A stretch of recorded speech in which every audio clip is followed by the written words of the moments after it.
Semifinal के ticket पर Rohit brigade की पूरी तरह से नजर है और मुकाबला एक के बाद एक जीतना, आगे बढ़ना, ये सीधे सीधे लक्ष्य भारत का है। एंटीगुआ में भारत और बांग्लादेश के बीच में ये मुकाबला होना है। भारतीय समय के मुताबिक रात 8 बजे से मैच शुरू हो जाएगा। भारत ने सुपर 8 के पहले मैच में अफगानिस्तान को हराया है। ऐसे में बांग्लादेश के सामने अब करो या मरो की स्थिति बची है। बांग्लादेश सीधे तौर पर यह चाहेगा कि वो इस मैच को जीते तो बरकरार रह पाए, और यहाँ टीम इंडिया की ये कोशिश होगी कि जो विजय रथ है वो लगातार आगे बढ़े और जो जीत का सिलसिला जारी है उसे आगे बदस्तूर जारी रखा जाए। भारत ने सुपर 8 में जगह तो बना ली है, अब यहाँ एक के बाद एक बाकी टीम्स को पीछे छोड़कर आगे बढ़ना भी है। पहले सेमीफाइनल तक का सफर और फिर सीधे सीधे T20 वर्ल्ड कप में विजेता के तौर पर भारत खुद को देखना चाहता है और हर टीम की ये कोशिश है भी। एंटीगुआ में भारत और बांग्लादेश के बीच में टक्कर होनी है। रात 8 बजे से मुकाबला होगा। यह मुकाबला एंटीगुआ के सर विवियन रिचर्ड्स स्टेडियम में खेला जाएगा। इस मुकाबले में टीम इंडिया जीत हासिल करने के इरादे से उतरेगी। अगर इस मुकाबले में टीम इंडिया को जीत मिलती है तो टीम सेमीफाइनल में लगभग पहुंच जाएगी। वहीं टीम इंडिया के खिलाफ बांग्लादेश को जीत मिल भी जाती है तो सुपर 8 में अपने आखिरी मुकाबले में भी जीत उसे हासिल करनी होगी। इसके बाद ही सेमीफाइनल का रास्ता उसका बन सकता है। टीम इंडिया को अपने पहले सुपर 8 मुकाबले में अफगानिस्तान के खिलाफ जीत मिली थी। वहीं बांग्लादेश को ऑस्ट्रेलिया के खिलाफ हार का सामना करना पड़ा है। भारत 2 अंक के साथ पॉइंट्स टेबल में दूसरे नंबर पर है, जबकि बांग्लादेश की जो टीम है वो 0 अंक के साथ टेबल में चौथे नंबर पर है। टेबल की टॉप 2 टीमें ही सेमीफाइनल के लिए क्वालिफाई कर पाएंगी। टीम इंडिया और बांग्लादेश के खिलाफ T20 फॉर्मेट में 2009 से अभी तक कुल 13 मैच खेले गए हैं। इसमें टीम इंडिया का पलड़ा काफी ज्यादा मजबूत नजर आ रहा है। टीम को 12 मुकाबले में जीत मिली है, जबकि बांग्लादेश की टीम को सिर्फ 1 मुकाबले में जीत मिली है।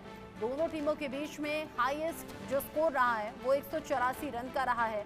भारत और बांग्लादेश के बीच में खेले गए पिछले 5 मैचों के प्रदर्शन पर अगर नजर डालें तो यहाँ भी टीम इंडिया जीत के मामले में काफी आगे है। भारत को 4 मुकाबले में, जबकि बांग्लादेश को मुकाबले में सिर्फ 1 मुकाबले में जीत मिली है।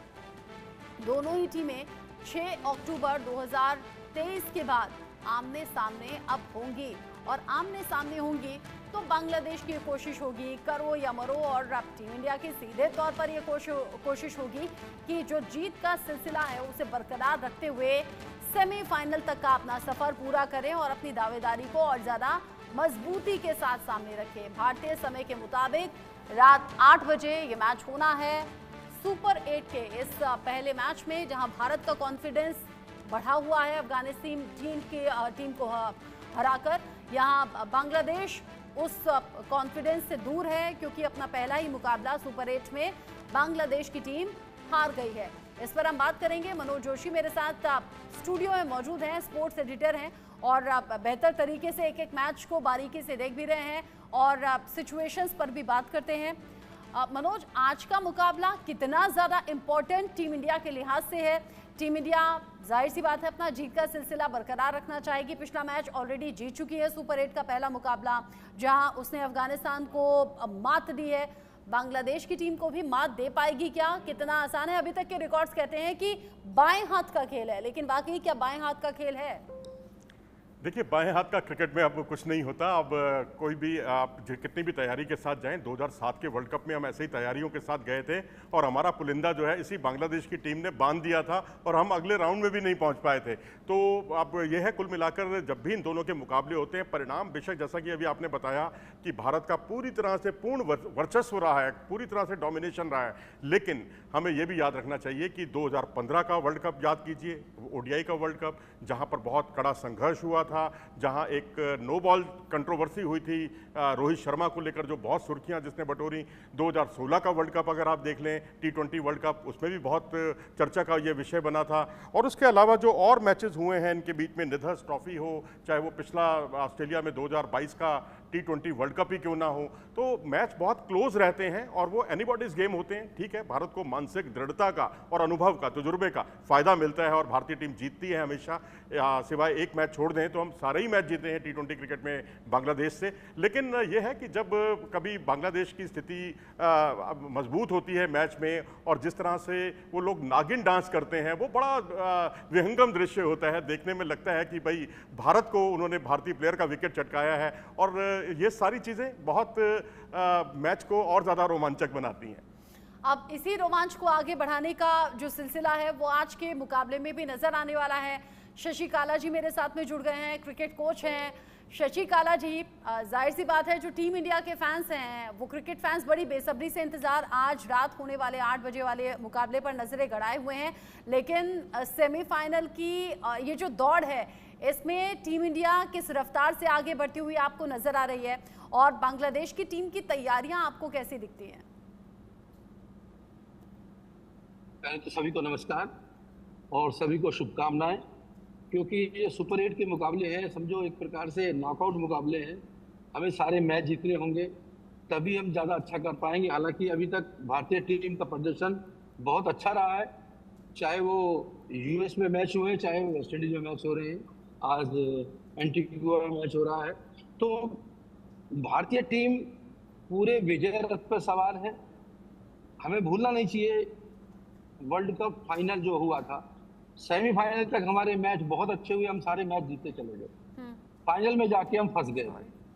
तो मुझे तो पूरी उम्मीद है इस बार जो गलती पहले की थी भारतीय टीम ने वो इस बार नहीं करेगी, क्योंकि सारी टीम, हमारे जितने प्लेयर हैं सभी मैच्योर हो चुके हैं, ज्यादा लगातार मैच खेल करके अभी लगातार ये आईपीएल के मैच खेल के आए हैं, अनुभव बहुत ज्यादा है और सभी फॉर्म में है। विराट कोहली को छोड़ दीजिए, और लेकिन विराट कोहली को सिर्फ एक बड़े स्कोर की जरूरत है।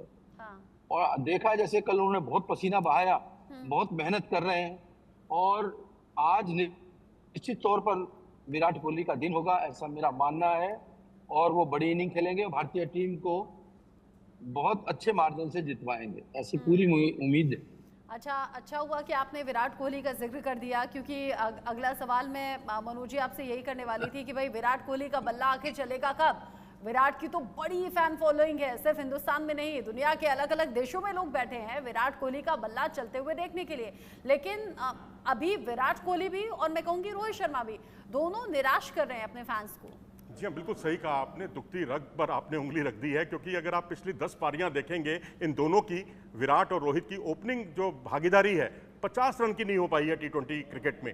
ये वाकई बहुत चिंता की बात है। और विराट कोहली जो बहुत नेचुरल गेम खेला करते थे और जिस तरह से आईपीएल से पहले उनके स्ट्राइक रेट पर सवाल उठे, उसके बाद उन्होंने बहुत ही तेज ताबड़तोड़ बल्लेबाजी करनी शुरू कर दी और उसके बाद आपने देखा 155 के स्ट्राइक रेट से उन्होंने आईपीएल में रन बनाए, जिससे पहले कभी नहीं बनाए थे। और वही एक दबाव उन पर अब भी दिखाई दे रहा है, क्योंकि पहली गेंद से आपको प्रहार करना कोई बहुत यहाँ उचित नहीं होगा। यहाँ आप खेलें 10 से 15 गेंदों पर आप रने बॉल खेलें, उसके बाद आप जब एक बार आंखें जम जाएं उसके बाद आप प्रहार करें। क्योंकि जितनी अगर आप देखेंगे जो सीमर्स की गेंदें हैं, फास्ट बॉलर्स की गेंदें हैं, उस पर या तो वो थोड़ा सा आगे बढ़कर अक्रॉस खेल रहे हैं या लाइन में आकर सीधा खेलने की कोशिश कर रहे हैं, और दोनों में ही वो फंस रहे हैं। चाहे वो 3/4 लेंथ हो, चाहे वो लेंथ बॉल हो, उस पर वो अक्सर आउट हुए हैं।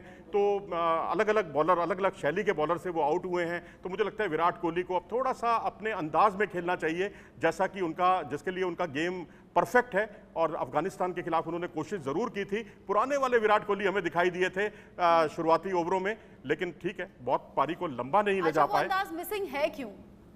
जी, वो अंदाज विराट कोहली का जिसकी आप वापसी की बात कर रहे हैं कि वो अंदाज हमें दिखाई दे, ऐसी उम्मीदें क्रिकेट फैंस को हैं, खासतौर से विराट कोहली के फैंस को हैं, वो अंदाज मिसिंग है क्यों? क्या कहीं कोई चूक हो रही है, या फिर क्या टीम इंडिया को अपनी स्ट्रैटेजी में कोई चेंजेस करने चाहिए? क्या रोहित शर्मा को क्या ये सोचना चाहिए कि कौन से नंबर पर भेजना है विराट कोहली को मैदान पर? नहीं, मुझे नहीं लगता कि अब उनके साथ कोई नंबर को लेकर छेड़छाड़ होगी या उनको नंबर 3 पर वापस लाया जाएगा, ऐसा संभव नहीं है।